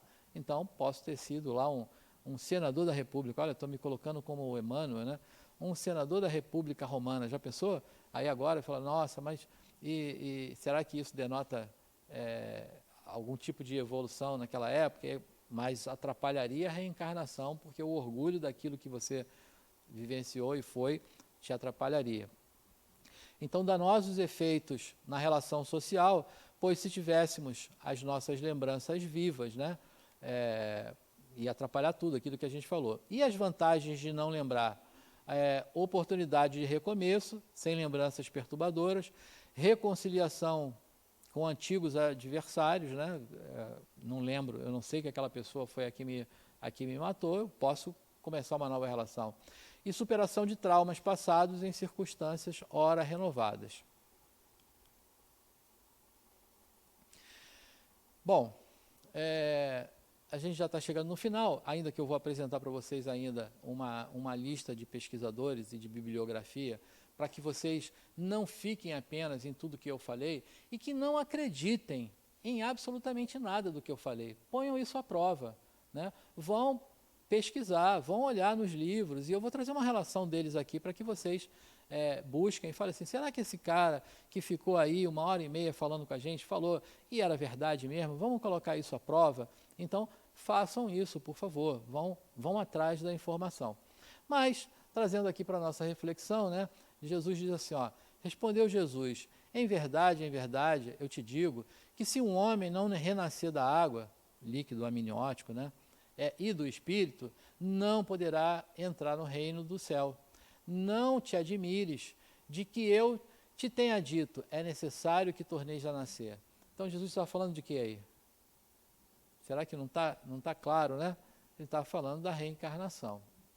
Então, aí Kardec vem dizer, nascer, morrer, renascer, ainda progredir sempre. Tal é a lei.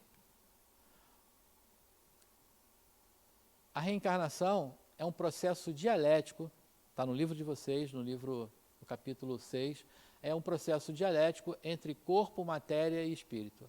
Apega-se o espírito ao corpo e, ao mesmo tempo, em que deseja dele libertar-se. Vive com a certeza da morte, reencarna com a certeza de que vai retornar, sabe o espírito que voltará à sua origem, ele vai para um estágio no corpo que é a certeza firme do retorno, quando no corpo não conhece muito nitidamente o ir e vir, porém, quando fora dele, percebe os que vão e voltam. Então, esses somos todos nós nesse processo, né, de indas e vindas ao mundo espiritual e ao mundo material, e as nossas encarnações e os nossos retornos, né, à chamada pátria-mãe. Então, esses somos todos nós.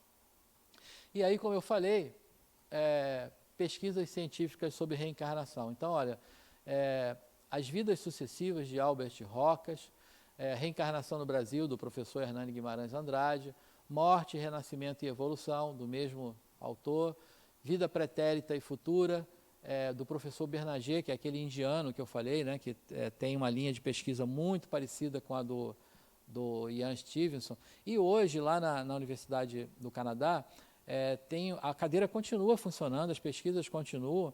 Até recentemente, não sei se está atual, era o Jim Tucker, que era o chefe da cadeira de pesquisas, né? Então, essa linha de pesquisas ainda continua. Eu sou Camille Desmoulins, também de Hermílio Miranda, Investigando Vidas Passadas, professor Raymond, Reencarnação, o Elo Perdido do Cristianismo, 20 Casos Sugestivos de Encarnação, aquele livro que eu mostrei, né, de Ian Stevenson, Reincarnation em Biologia, que é Reencarnação em Biologia, Ian Stevenson. Isso aqui ele fala do momento, do ponto em que a reencarnação intercede na biologia, aquela interação que o professor brasileiro, né, Guimarães Andrade, falou da ação do espírito sobre a matéria, na construção do novo corpo.